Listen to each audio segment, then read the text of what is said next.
তায়েফের ময়দানে আমার রাসূল রক্ত দিয়েছেন। আমি সেই তায়েফ সফর করেছি। সেই তায়েফ, আমি তায়েফের ইতিহাস হাদিসে পড়েছি, চোখে দেখি নাই। তায়েফের চিত্র নিজের চোখে দেখে প্রাণ ভরে কেঁদেছি, যেখানে রাসূলের রক্ত পড়েছে। 3টি জায়গায় রাসূলের রক্ত পড়েছে।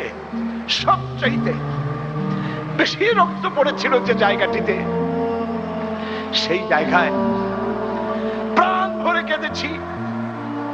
আমার স্ত্রী আমার সাথে ছিলেন। আমি তায়েফে গিয়ে লোকেরা আমাকে যখন বলল বিশ্রাম নিতে, আমি বললাম না, বিশ্রাম করব না, আগে আমারে নিয়ে যাও।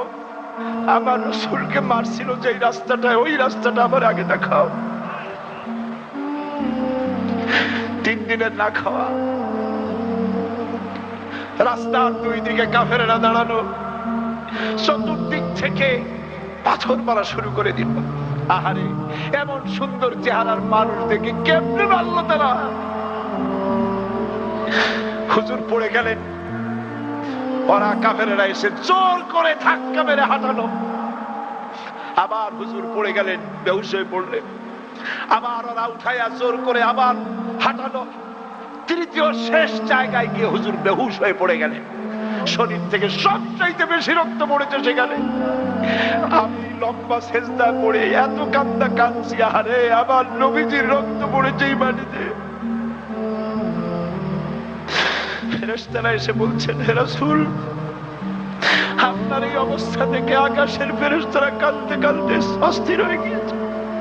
আপনি আমাদের অনুমতি দেন, এই পাহাড় চাপা দিয়া কাফেরের কুষ্টি সাফ করে দেই। আমার নবীজি বললেন, না, আমি তা বলবো না। আমি তো পৃথিবীর মানুষকে প্রতিশোধ দিতে আসি নাই। আমি যদি হুকুম করি আর আমার হুকুম মতো সবগুলি যদি পাথর চাপা দিয়ে মারিয়ে ফেলে দাও, তাহলে আমি কাল কালে পৌঁছাবো লা ইলাহা ইল্লাল্লাহু মুহাম্মাদুর রাসূলুল্লাহ।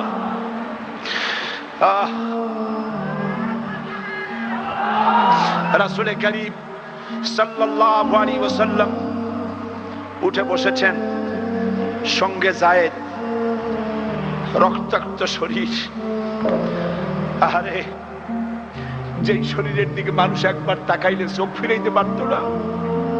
হযরত আয়েশা বলেছেন, যে সমস্ত নারীরা ইউসুফ আলাইহিস সালামের দেখে হাত কেটে ফেলাইছিল, ওরা যদি আল্লাহ রাসূলকে দেখতো, হাত কাটতে কাটতে কলজা কাটিয়ে ফেলাই দিত, টের পাইতো না।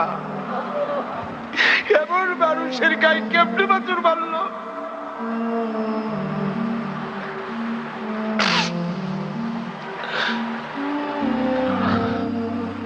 রাসূল করিম সাল্লাল্লাহু আলাইহি ওয়াসাল্লাম বসে আছেন, শরীর থেকে রক্ত ঝরছে। বুখারী শরীফে এসেছে, আত্তাস নামক এক যুবক আঙ্গুরের বাগান থেকে 1 গ্লাস আঙ্গুরের শরবত এনে হুজুরের হাতে দিলেন। এত কষ্টের পর 3 দিনের না খাওয়া ক্ষুধার্ত নবী 1 গ্লাস আঙ্গুরের শরবত সবটুকুন পান করে একটা স্বস্তির নিঃশ্বাস ফেললেন। বললেন, তোমার নাম না আত্তাস? তিনি বললেন, হ্যাঁ, আমার নাম আত্তাস। তোমার বাড়ি হযরত ইউনূস আলাইহিস সালামের গ্রামে? বললেন যে হ্যাঁ, আমার বাড়ি ইউনূস আলাইহিস সালামের গ্রামে। যুবক জিজ্ঞেস করলেন, হুজুর, আপনি কি করে বুঝলেন আমার নাম আত্তাস আর আমার বাড়ি ইউনূস আলাইহিস সালামের গ্রামে? আপনি জানলেন কি করে? হুজুর বললেন, আমিও নবী, ইউনূস আলাইহিস সালামও নবী। এক নবীর খবর আর এক নবীর কাছে থাকে। রাসূল গায়ের রক্তগুলি ধুইয়ে 2খানা হাত আল্লাহর দরবারে তুললেন। আজকে দুনিয়ায় কেউ নাই হুজুরের, খাদিজা নাই, আবু তালেবও নাই, রাসূল একা। সাহাবীরা দিনের বেলায় কাফেরদের ভয়তে হুজুরের সঙ্গে দেখা করতে পারে না। হুজুর বলেন, আমার ওই কষ্টের সময় খাদিজা নাই। ওই সব পাথরগুলি আমি আজও চিনি, যে পাথরগুলি আমি যাওয়ার সময় রাস্তায় পাথরগুলি আমাকে বলেছে, আসসালামু আলাইকা ইয়া রাসূলুল্লাহ। পাথরগুলি আমাকে সালাম করেছে। আল্লাহ পাক আমাকে সান্ত্বনা দিয়ে বলেছেন, ইয়া আইয়ুহান নবী হাসবুকাল্লাহ। ও নবী, কোন চিন্তার কারণ নাই, আমি আল্লাহ তোমার জন্য যথেষ্ট। তুমি আমার চোখের সামনে। হযরত খাদিজা রাসূলুল্লাহ কোন সময় ভুলতে পারেন নাই। হযরত খাদিজার কথা হুজুর বলেছেন, আকাশের নিচে জমিনের উপরে খাদিজার চাইতে উৎকৃষ্ট উত্তম মহিলা আকাশের নিচে জমিনের উপরে আর নাই।